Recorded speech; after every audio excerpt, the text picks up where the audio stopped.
Anda sedang menonton dan mendengar rancangan berita dan hal ehwal mengenai COVID-19 dan coronavirus, Berita Busters.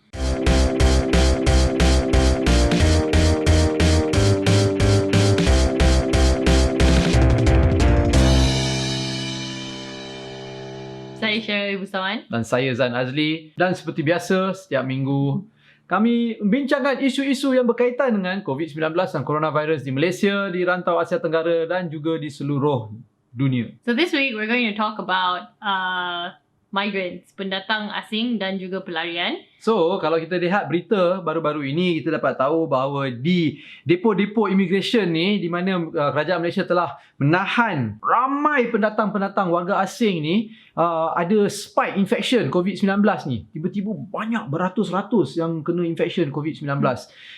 Dan kalau kamu ingat, di awal PKP, kita telah lihat di kawasan-kawasan seperti di Selangor Mansion dan sebagainya, kerajaan telah mereka pergi menahan warga-warga asing ni, dan ramai orang Malaysia, rakyat Malaysia dan sebagainya, mereka kritik lah, kata ni tak ada penjarakan sosial, mereka dimasukkan, dilonggokkan dalam lori dan sebagainya kan, dan dia kata ni nanti mesti naik nanti kadar infeksi. Kan dah. Tapi isu pendatang asing dan pelarian bukan bermula dari situ.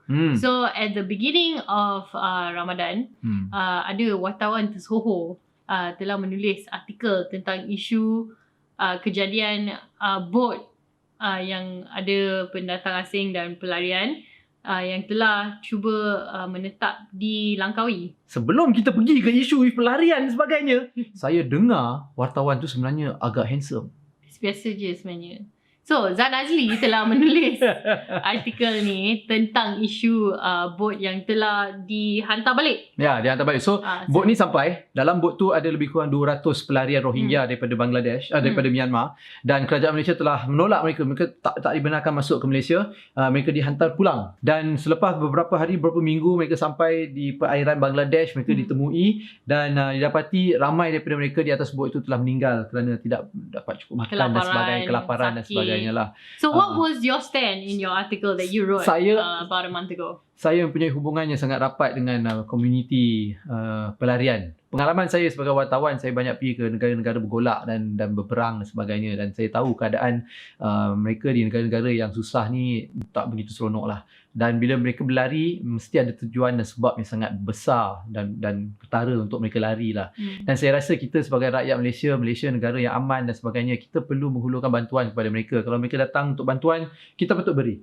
Tapi kerajaan Malaysia menolak mereka kerana memberi alasan utama mereka untuk menolak sebab kata mereka ni mungkin membawa virus ini masuk ke Malaysia. So bukan saja kerajaan Malaysia yang menolak mereka. So after he wrote this article, saya sekarang akan membaca komen-komen yang ada di bawah artikel ni yang you boleh baca di Malaysia kini. The first comment is from Star Wars. The Rohingya issue has now become a national security issue. Isu keselamatan negara. They have been paying their way through in the disguise of a refugee. This has to stop, and all these sympathizers have to reflect deeply on what would happen to this country when their numbers increase. Stop Rohingya from infiltrating Malaysia in the disguise of a refugee. Seorang lagi cakap, why don't you take a few to stay with you, or you send them some money? What a dumb F. What about the next boat, the boat after, and many more to come? If we can help them, we help them. And my favorite comment by Norman Fernandez, these Rohingya refugee boats should be shot, ditembak, and if the refugees try to drown their boats, they must not be helped. Inhumane, go read what Dr. Mahathir announced on June 15, 1979. Saya rasa sangat kecewa dengan rakyat Malaysia. Sebab saya rasa kita patut terutamanya yang di dalam komen-komen ni. Ya, saya merayu. Saya menyeru dan merayu kepada rakyat Malaysia dan kerajaan Malaysia untuk menghulurkan bantuan. Apa yang kita boleh buat, kita buatlah. Kan, kita tak sepatutnya longgokkan mereka seperti haiwan dalam kem-kem yang sangat overcrowded dan sebagainya. Kalau boleh bantu. Okey, fine. Kerajaan Malaysia memberi rawatan kepada mereka yang ujiannya positif. Tapi kita kena jaga mereka dengan lebih elok lah. Sebab itu je ke yang kita boleh buat sekarang.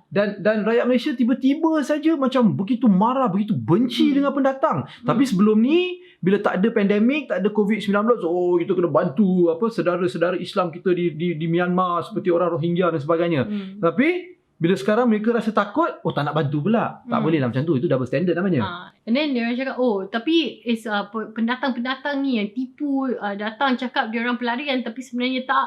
And then nak curi pekerjaan kita. Nak curi, nak jadi warga negara Malaysia. Tak boleh macam tu. Kebanyakan mereka tak nak jadi warga negara Malaysia. Dia orang cuma nak lari daripada keadaan teruk mereka. Dia orang cuma nak hidup je. And dia orang tak curi pekerjaan kita. Dia buat kerja-kerja yang kita tak nak buat. Betul. Dan bukannya semuanya jahat. Ada yang baik, ada yang jahat. Biasalah macam manusia. Masyarakat yang biasa. And we have to understand, kita tak ada dalam situasi dia orang. Kenapa dia orang nak tinggalkan tanah air mereka? Kita pun tak nak tinggalkan tanah air kita kalau kita tak ada sebab yang kukuh. So I'm not saying that kita kena lupakan kesejahteraan dan the welfare of rakyat Malaysia.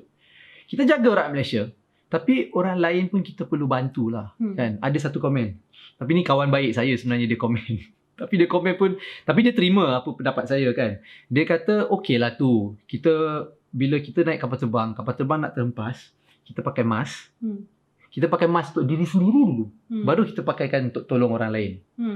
Tetapi argumen saya ialah, kita pakai mask tu, tapi mask jenis yang sama dan kualiti yang sama, kita pakai untuk orang lain juga. Equal treatment. Kan? So macam itulah. And sekarang keadaan COVID-19 and the curve pun dah baik, dah bertambah baik, dah kurang dah kluster, orang rakyat Malaysia pun dah bertambah sihat, there have been less deaths, our stats are quite good. So why are we now not in a position to help other people? Kenapa kita tak boleh tolong orang lain dah sekarang? So dengan itu kita akan berbincang dengan lebih lanjutnya dengan wartawan-wartawan tersohor kita. Okay, untuk segmen kedua.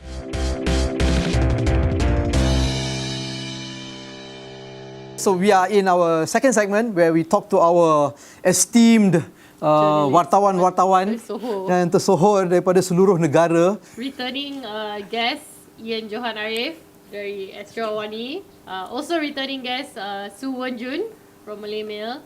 And a new person, Arlene Tan dari Arab News. Minggu ni tema kita adalah tentang pendatang-pendatang asing di Malaysia. Bagaimana Malaysia sekarang sedang how you call them, how the country treats them lah. Mengecam. Kan? So story pertama kita terus masuk pada story pertama kita. Baliklah. Right? Just leave. Right? Nampak gaya di Malaysia, kita tengok ramai rakyat Malaysia rasa macam pendatang-pendatang asing ni diorang lah yang pembawa virus COVID-19 ni ke Malaysia dan kita nak suruh diorang balik. Beberapa minggu lepas kita ada satu bot Rohingya refugees yang telah tiba di utara Malaysia dan kerajaan telah suruh diorang patah balik. Tak boleh masuk ke negara kita. Siapa di antara kamu semua ada pendapat ataupun telah melaporkan story itu? Before this, we've defended a lot of Rohingya so-called rights in Malaysia. I think several years back, we've had protests also on their behalf, our local people protesting for them. And before this, our government seemed to be supporting them quite a lot.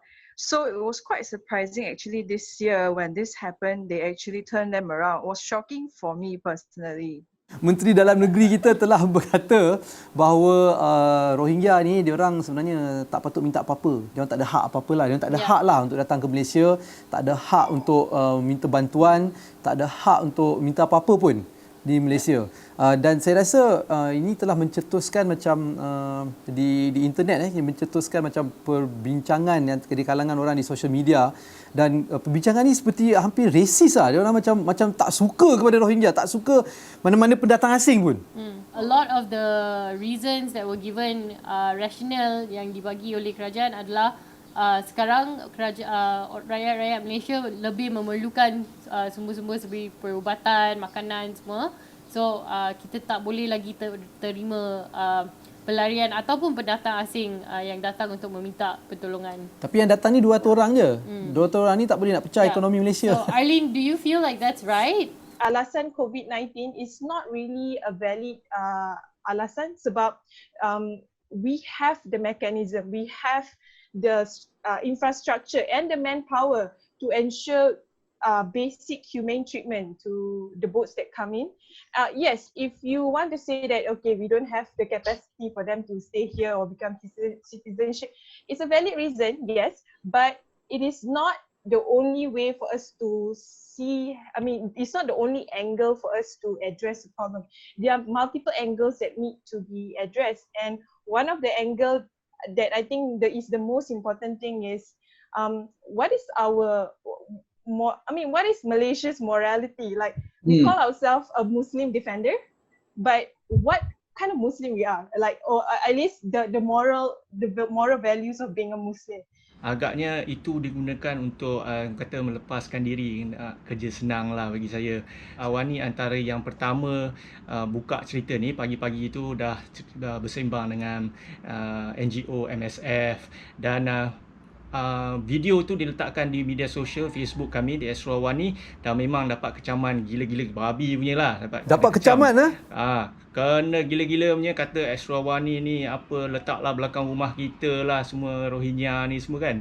Saya rasa Malaysia ni, kerajaan Malaysia dan orang Malaysia ni boleh lakukan lebih baik daripada itu. Sebab kalau kita lihat bagaimana kita handle kendali kes COVID ni, kita dapat reduce dengan cepat. Kita dapat flatten the curve dengan cepat dan sebagainya. Kalau kita dapat bekerjasama seperti dengan NGO, kita kerajaan terpaksa memberi kepercayaan lah kepada NGO untuk tolong sama bot-bot yang pelarian ni, dan mereka ni tahu, boleh tahu parti ke pelarian ke. I think if we all work together dalam masa singkat, MSF or whoever NGO, I think we can actually help people, semua orang. I think Malaysian can do a lot more for the refugees that's coming into Malaysia.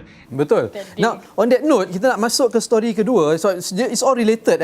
Kalau kita ingat, pada waktu PKP pada awal-awalnya, 2-3 minggu yang awalnya, kita tengok kes-kes yang infection ni, kes infection ni, banyaknya terdiri daripada rakyat Malaysia sendiri. Itu masa awal-awal PKP. Sekarang, di penghujung PKP, kita tengok, kita telah lihat bagaimana kerajaan Malaysia telah pergi ke tempat-tempat seperti Selangor Mansion dan sebagainya, di mana mereka they detain the migrants dengan teknik-teknik yang mungkin kita boleh kritik lah, kita criticize, kita tak menggunakan penjarakan sosial. Betul, kerajaan kata tak, kita buat seelok-eloknya, ada penjarakan sosial dan sebagainya. Tapi seminggu lepas, 2 minggu lepas, kita tengok tiba-tiba ada spike in the infected cases, dan semuanya terdiri pada kluster depo-depo immigration. Menteri Kanan kita, Ismail Sabri, kata they are living in beautiful conditions. Yeah. The beautiful place, I think our Menteri Kanan mentioned was the temporary hospital. Oh, in Sedang, right? Yes, that one I agree that it was actually very well set up. But that is only if you've contracted the disease, and then only you'll be sent there. But what about before? How are they being rounded up? Apparently, in Selangor Mansion, the foreign workers told me that it has been very long since they've had a raid in Selangor Mansion, because during normal days, you have tourists, you have people coming to shop. So there's no way that the authorities can actually conduct a raid in Selangor Mansion. So even they were quite shocked what happened, and the way they rounded up these people. I mean, we can see from photos, we don't have to over-criticize people as well, how they're being ferried to the detention depots, right? And this is even before they have been tested. So it was only when the first cluster appeared, they said, oh, this one we detained pre-MCO. So even those people, they've not tested. And then what more, those who are there right now, even for us, there's actually one homeless temporary shelter. Even that one has very poor social distancing practice. They said that these people are not allowed to go out, but when I was there, I overheard some of them saying that, oh, they all went out to work, which means these people still go out. But kita tengok dekat berita ada barbed wire semua sekeliling. This is the temporary shelter for homeless. Yeah. But for the so far, nobody can see them. Not even international NGOs. That's what Menteri Kanan said. So actually, we are not quite sure what's going on in there. And also, deportation is going to start soon. Yes. So chances are, if they still don't allow international NGOs to go near these depots, I don't think we will know roughly what's the condition in there right now. if a government really see this as a real problem and they want to solve it in a concerted effort, transparency is really key. I mean, if you look at the Director General Hisham Noor, right? Noor Hisham, he is very transparent in terms of what Malaysians are currently facing regarding the COVID-19 cases and all that. And that is the kind of approach that we should have for every single areas. Saya memang sangat menghormati ketua pengarah kesihatan kita Dr. Noor Hisham.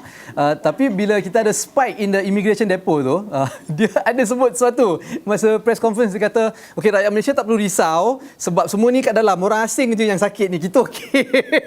So macam alamak. Okey, we are safe, tapi biarlah orang asing ni dia sakit tak apa. Pendatang asing ni nak sakit. So macam, but they have a nice hospital. They have a because it gives me visions of, bila lembu ada hand, foot and mouth disease, dia orang kumpulkan lembu-lembu, korek lubang, tembak mati, semua bunuh, tu timbul setengah tanah. So for me, I kind of imagine that. But I also think that if they kept them, in a better condition, it wouldn't have spread so much. So, yeah. Moving on kepada story yang ketiga. Which we pick up from what Aileen said just now also. We have had migrant workers for many years, and the thing about the migrant workers who come here looking for work is that they do a lot of our 3DS work. So diorang lah menjadi pengutip sampah, diorang menjadi janitors, banyak kerja yang orang Malaysia tak nak buat, pendatang asing lah yang tolong kita buatkan. 2 hari lepas kita tengok mengenai posting Siti Kasim yang mengatakan Malaysia ni atau golongan tertentu ni at our convenience. Kalau kita senang, baru kita kata tu okey. Walaupun benda tu jenayah or whatever, salah, tapi kalau senang, kita ambil. Sama macam ni lah. I mean, masa susah dulu, tak ada orang nak kerja, kita angkut semua datang kerja sini kan. Sekarang tiba-tiba ada masalah, mereka ni penjenayah, mereka ni bawa penyakit, mereka ni macam-macam. Itu yang jadi masalah dekat sini sekarang. And then semua orang will follow through, semua orang akan ikut. Tak ada orang akan fikir rasional ataupun ingat apa yang sumbangan mereka ni dah lakukan. Semua pendatang tanpa izin. Dan kita perlu ingat siapa yang bawa masuk mereka ni sebelum ni. Kan? Kita sendiri semua tahu kan siapa yang bawa masuk orang Bangladesh 1.5 juta, 2 juta ni, kita tahu siapa. Sekarang, siapa Ian? Siapa? Kita tahu kan menteri dulu tu yang bawa masuk tu kan. Siapa? Adakah Ian cuba nak cakap kan ada mungkin bekas menteri dulu-dulu tu? Bekas menteri yang tak dapat jawatan sekarang. Dan mereka akan revolt dengan untuk mendapatkan jawatan tu balik. So that's on an administrative level.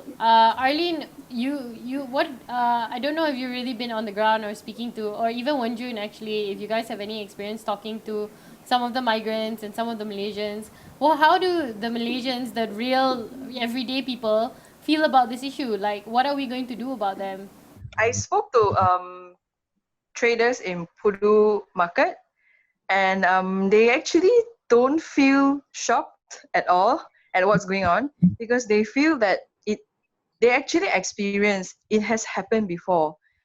Some of them said that it's just a political problem right now, and it's just a show. Apparently, that's what they say.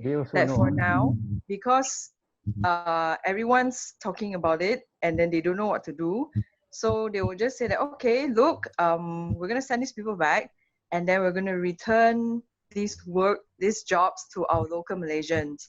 They know that the Malaysians are not gonna take it up, but they're gonna open it anyway, encourage Malaysians to take up, and if none of the Malaysians take this up, then later they can come back and say, hey, see, I gave you a chance, but you didn't want to take it up.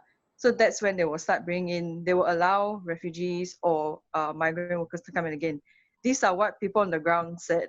Sebelum MCO, sebenarnya kerajaan Malaysia nak mengimplementasi satu undang-undang tentang the housing conditions of migrant workers. Dia orang tak nak lagi dia orang duduk dalam kongsi, dia orang nak duduk, mereka orang yang mengambil pekerja-pekerja asing ni, mereka mempunyai tanggungjawab untuk memberi perumahan yang elok. Tetapi sebelum undang-undang itu boleh diimplementasikan dah MCO. Lepas tu sekarang terus macam ni. So I'm afraid that mungkin undang-undang ni will be set back lah.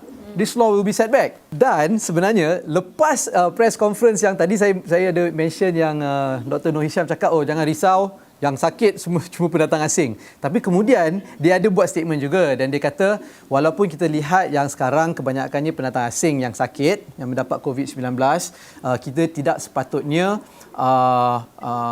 berasa don't stir hatred, don't stir racism. Kita tidak sepatutnya benci kepada pendatang asing. He is the first authoritative figure yang keluar dan bercakap begitu. Saya nak tambah sikit pasal yang the DG came out and asked people to not to create more hate speech.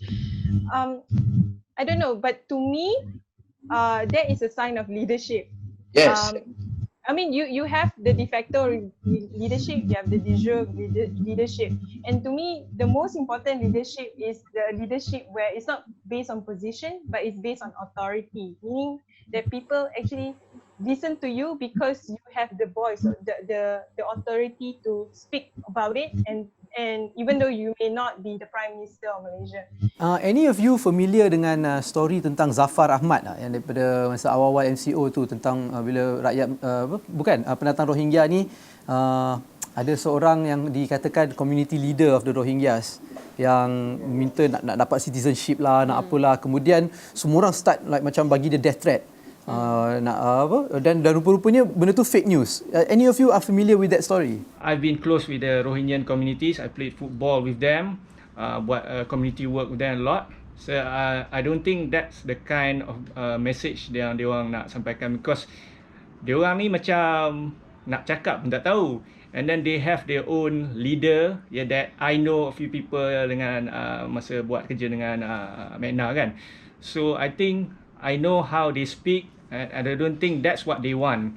They don't want citizenship, they just want a safe place to ni. And then janganlah anaya dia orang macam tu, macam dia orang nak main bola pun kena bayar mahal-mahal at padang biasa, things like that. Sebenarnya dia orang just nak hidup macam biasa je. Just not hidup in a tempat yang ada perang, where kerajaan nak bunuh dia orang. Semua komuniti bangsa ada orang jahat dia, but not all. Tapi kita menghukum semua. Satu mungkin kalau if it's true pun Zafar tu gangster or whatever, Abang Long yang ni, but not all of them like that. I think that's good. Yeah. We've covered all three stories. Yes. So terima kasih kepada Suwan Jun, Johan Ariff dan Arlene Tan. See you in the next episode.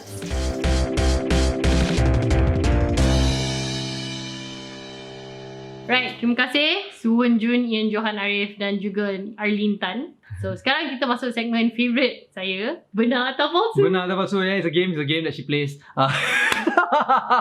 Ini adalah segmen di mana kita memberi anda tips dan nasihat untuk bagaimana nak membezakan antara berita palsu dan berita benar.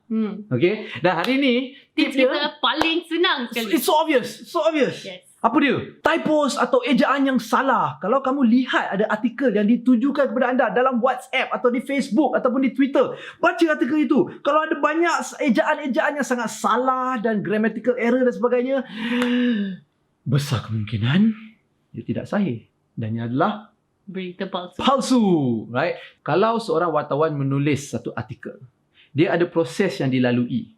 Dia panggil check and balance. Okay, verification. Wartawan akan tulis artikel. Artikel akan dibaca oleh sub-editor. Sub-editor akan lihat, okay, mana ada spelling errors, yang ejaan yang tak betul, grammar yang tak betul, dia akan betulkan. Kemudian ada pengarang-pengarang lain, editor-editor lain yang akan baca dan lihat dan cuba memastikan bahawa informasi dan fakta-fakta dalam story itu adalah benar dan tak ada kesilapan. Baru ia akan diterbitkan dalam surat khabar atau keluar TV ataupun keluar di internet. So, kalau wartawan tu tak tahu nak eja pun, artikel tu tak akan keluar macam tu lah. Ada orang lain yang akan betulkan. Okay. So, kalau kamu baca artikel yang banyak sangat salah eja, nampak sangat tak ada proses kewartawanan profesional. Betul? There's no verification no either. Verification, no credibility, no check and balance. Tak betul lah. Senang je. Lebih-lebih lagi kalau karangan dekat WhatsApp kan? Alright. So, look out for typos. Check the spelling and don't believe everything you see on Facebook, WhatsApp, Twitter or anything else. Unless it's Berita Busters, because Berita Busters, We're all you legit. know, because we bust the fake news. Yes. Okay. Alright. So, itu that's saja. that. Itu saja daripada kami untuk minggu ini. Berita Busters seperti biasa kamu boleh tonton dan mendengar di semua platform Fat Bidin. Dan juga di thisinfact.com. Ya. Dan rancangan kami sebenarnya ini dibawa kepada anda oleh Rights Foundation. Saya Sheril A Bustaman. Dan saya The Z-Man, Zan Azlee.